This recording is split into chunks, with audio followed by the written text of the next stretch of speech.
MongooseJake here, back after a little bit of a pause in videos due to life. That's something that a lot of us can probably relate to. If you're not full-time YouTuber, then you actually have to work and help family and stay after hours and do things that don't let you take the hour or so to record and edit a video here and there. But I'm trying to get back to it here in the next couple days. And as you can see ahead of you, we're past time, actually. I was going to say we're at the time for an update. No, we're way past time for an update of the comparison of the Ozark Trail Slalom and the Mongoose Ledge. Now, I am not milking the two bikes for as much content as possible. I've rode these things quite a bit, and it's time for an update. I've made some final changes, and some big changes to some, and I believe it is worthy of updating my thoughts and opinions on this. That's my neighbor's dog behind me. Real nice, friendly dog. You can hear the rattle of his collar. But the Ledge has had the least amount of changes since you last seen it. My update was back in July, I do believe, on around July-ish. Now here we are in November. I can't believe that. The Ozark Trail has seen the biggest changes, so we're gonna stick with it for a second here. Big change to up front here, as you can see. Star of that, of course, is that RockShox 35 fork. It's a 140mm travel fork. Picked it up on sale from Jensen, which absolutely, before you go buy anything else, I had a D&M on order, which I was really wanting to try that on this bike, but they ended up having a major issue manufacturing, and I never got it. So they refunded me the money, and instead I actually saved quite a bit of money. The D&M was going to be about $160 in the end, and this turned out to be, it was $99 on sale, and they had a 5% off coupon, so it ended up being like about $94. And that is awesome, because that fork will stick with this bike permanently. It won't just be a little test and maybe upgrade later. This is a permanent fixture for the slalom. And to mount that, of course, you have to go with a different headset, because last time you've seen this had the stock Sun Tour, which, again, is not as bad of a fork as what people say. But I'm pushing beyond the limit of what that fork can do. So the 35 will be a good upgrade. And I had to throw on a Zito, I guess I'm going to call it Zito. It looks like Z-I-T-T-O, so Zito headset, and some Bucklos orange spacers to spruce it up with more orange. And eventually I'm going to replace the Q's cable housing. That'll probably be like when I go and do my service in the spring, put orange housing. And you can see here, still have the stock rear brake. I haven't actually done the whole route my hydraulic line through the frame yet. Yeah, I gotta get more hardware to do it, because I did buy the brake. I've got the SRAM Guide T mounted for the front. My front caliper was so bad I couldn't wait. I had to just do it. Rear caliper is actually okay on this. The front caliper was the one I was having the problems with it sticking, and that's because on mechanical brakes you have a little ball bearing that runs up and down a ramp. That's what pushes the piston, if you want to call it a piston. It pushes it out, acts like a fulcrum. Well, mine was sticking. I said that before, complained. It was like the worst mechanical disc brakes I've ever used on any bike. And so I threw the guide on the front, because I need to get more hardware for bleeding and remounting brakes. So the rear wait. But I do have the SRAM Guide on the front, and to go with the fork and the brake, we also have a Bucklos wheel set. This is the BM 1480 Boost. This is, of course, through axle now on the front, and of course it came with a through axle on the rear. This has proven to be a very nice wheel set. Very good, very wide rim, opens up the tire nicely. And speaking of tire, the rear tire from Kenda is actually quite good. It's a nice, fast, small knob pattern. You know, I like a small knob rear tire. You know, easy on groomed trails. Like some of the jump lines that I'm using this bike on are very groomed. And a nice fast rear tire just helps you have a little more flow. But I wanted a much more aggressive front tire.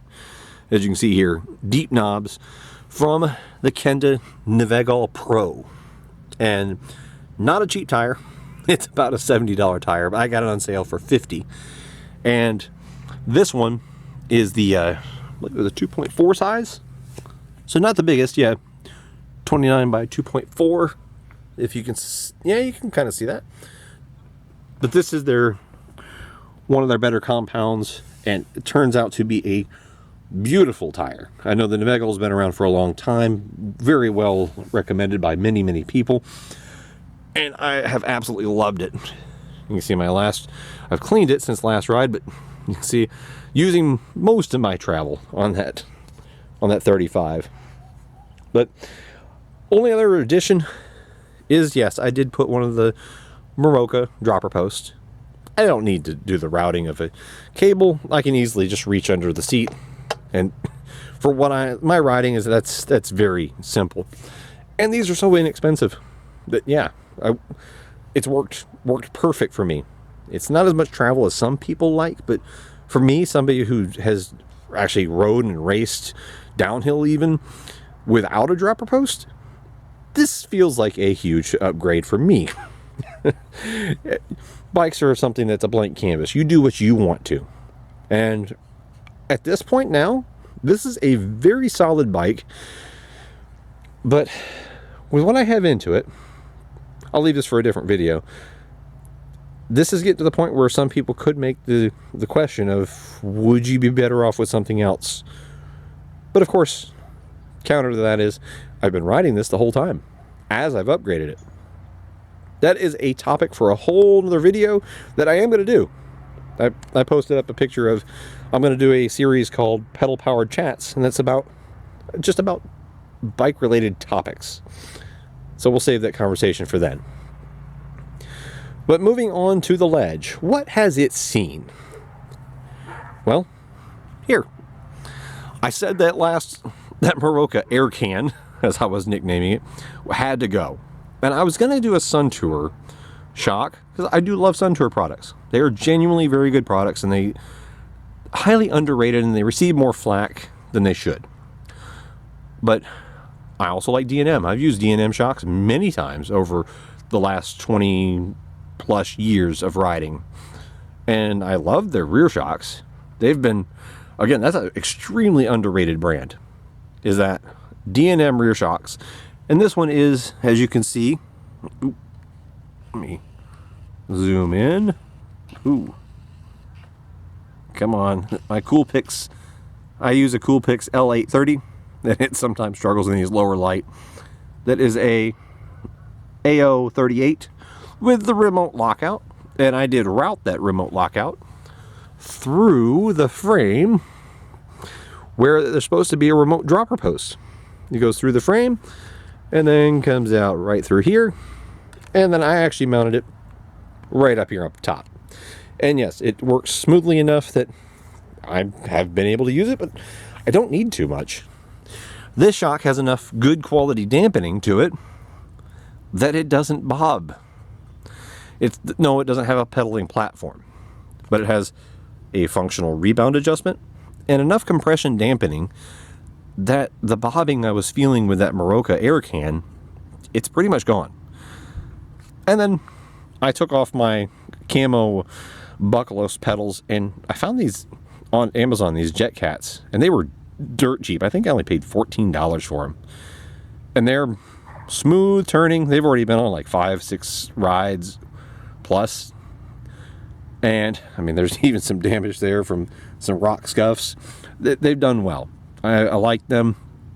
And just as a side note, the hardware isn't rusting as bad. So I do wash my bikes after rides, and some of the hardware, like on the Buckalos camo pedals, they were rusting really quickly. This is not. So, yay. But final thoughts, because this is a comparison video. I know I just like to ramble, and I hope everybody actually enjoys just rambling about bikes. Something I love. But what do I think? about these two bikes now. Here we're in November, the riding season. I've gotten to ride these bikes all the way since February. My very first comparison trail tested video I posted that did very well for my channel. Now we're going all the way to almost the end of the year. What do I think? If you remember, I was fairly down on the Ledge, and I was very stoked about the slalom. Well, I still am about the slalom, but now I feel like I've sunk some money into it. I really do. It's like I've built other bikes this year, so I've splurged on bikes as it goes. My Canaan was, I built that and finished it, so it's been kind of a dream bike for me. And I've splurged on this. I've done it smartly, I believe, and I do enjoy the finished product. It's almost at its finished state. I think in the spring, the crankset's still holding up, and I'm shocked by that. Genuinely shocked by that crankset still surviving to this point. I did not expect it to. So, kudos on those products. Bar and stem are fine. And the rear brake still is on there. But the bike has needed quite a bit to get where I want it. Could you get along with most of the stock products and just minimal changes? Sure. But how do I feel about it right now? I feel it's a nice, aggressive trail bike. It is. I've got 160 into the wheel set and 100 into the fork. And then I paid $35 for that brake. So just the upgrades up here that you've just seen, you know, that's easy. It's $260 plus $35. We'll just round it up, say $300. And then I paid $40 for that dropper post, $42. So there's been another, and the tire was $50. So we're looking at another, $390 that I've spent into this bike since you saw it last. As you get to hear kids squealing. Neighborhood times. You got to enjoy it. But an additional $390 into this bike. On top of the shock. On top of the pedals. On top of the saddle. On top of the grips. So I now have, and I didn't mention the headset spacers or headset. So now I have, well, that was 40 for the, I'm doing the math here. So I've put another $500 into the bike, roughly, or $450. No, the shock, yeah. So yeah, I've definitely put another $500 in the bike, plus, so $550. That's a $1,000 bike, $1,100, closer to $1,100. I did it as over the season, but you look back and you're like, ooh, that's kind of that'd be a tough pill to swallow to buy this for about $1,050, $1,100-ish. You'd say, I might have some other options. But the fact that I've rode it all the way since February, and here we are in November, that's 10 months of riding. So I've gotten enjoyment all along the way. So final verdict. I know it seems like I'm kind of stumbling along to that, right? Final verdict. It's a good bike, and it's well worth you putting what you want to into it. Don't be trying to rush and upgrade it all at once, because then at that point you might as well look at other options. But if you're going in the long game like that, I absolutely would rate the Slalom as a serviceable, upgradable, worthy purchase. That's going to be kind of like my final verdict. I don't have any regrets, really. I really don't. Now, the biggest change, the Ledge. My long, rambling final verdict on this. If it's on sale. If it's on sale, I'm saying yes. Get it. And then upgrade what it needs. It needs more stock. But in the end, I've done everything I've actually done more to the Slalom. And yes, it's a more capable bike as it sits than the Ledge. So take that as you will. I've got a lot more money put into the Slalom. I paid full price, and I've spent more. The Ledge is still running on the stock wheels. They've been perfectly serviceable and fine. The Ledge has the stock front tire, has the stock seat and seat post. Neighbor's dogs. Welcome to my life. Has the stock brakes, and I will note the stock brakes here on the Ledge much better. They're actually serviceable mechanical brakes. But it is the quintessential trail bike. Can it hit some drops? Sure. Can it bomb a downhill? Within reason. And can it pedal for 20 miles of trails and keep you enthusiastic and enjoying it? At this point, yes. Yes. At this point, this is actually my most ridden bike of the year. And I did not think that would be the case when my first review. You go back and watch it. You'll see I seem pretty down on it. The changes I have made are actually more economical overall. The most expensive part I've put on here is, well, that rear shock. That was about $110. And then about $100 for this fork. And I know that's no comparison to that fork is not a comparison. About the same exact cost as that RockShox 35. Not even close. But I also didn't have to upgrade the wheels. So, and I wanted to test the XM from Bucklos. I wanted to. It's my second one, and that's a good long-term test. It's a decent fork. The rear shock is a good shock. I have no qualms in calling that a good rear shock, especially for $110. And all the other parts are completely serviceable. The Shimano Qs, I'm going to give it, like I said last time I talked about it, it will get its own specific video. But very serviceable. This is coming from a SRAM guy. I am a fan of Shimano Qs. I'll move on. Everything else that I've done to the bike, good to, I would say at least decent to very good. I love these Bucklos grips. I said that last time. I absolutely adore these grips. I want more of them. The tennis racket tape feel, I love it. And again, I'm really liking Bucklos parts. They're hard parts, the handlebar stem, the headsets, all the headset parts, perfectly fine. The pedals that were on this were fine, but the pins did rust. They were just basic metal, no treatment on them whatsoever. But I've grown to genuinely, thoroughly enjoy my Ledge. And I've spent a lot less to get it to where it's at. I will probably give it a wheel set in the spring. That will probably be something I do. Probably a wheel set in the spring. Because I like it enough that I find it to be worthy of it. And then if once I do get around to it, I might put some really nice brakes on it too. It's going to be a permanent fixture in my stable. I'm saying I like it that much. The Slalom, it'll hang around long enough, I think. I hate to say this, but if there's one bike that if I had to make room, I wouldn't be getting rid of the Ledge. I'd probably get rid of the Slalom. And I'm not saying that because I don't like it. But I rode this, and I have a connection to the Ledge now. It's just a nice quintessential trail bike. The Slalom is a good bike itself, and actually it is the more capable of the two bikes. I can push it harder, do more with it. If I'm jumping and downhilling, I always grab this. Because I do have a couple downhill trails at my local riding park that I do go to, and this is the bike. But if I'm going to go put in 10, 15, 20 miles of trail riding, this year I've grabbed either this, my Canaan, or my Valiant. Or now my SX.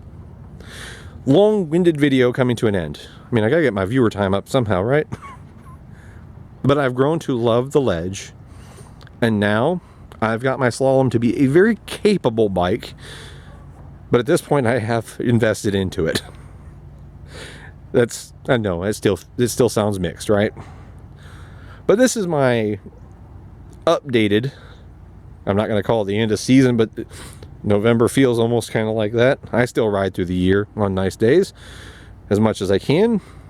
But after a full season, this is kind of my thoughts and true opinions of where I'm at and the changes I've made to these two bikes. So I hope you enjoy this long video. Let me know in the comment section what you think yourself. because you've been along for the ride along with me with multiple videos through the year. But until next time, this is Mongoose Jake saying, hope you enjoyed this. Thanks for hanging around with me.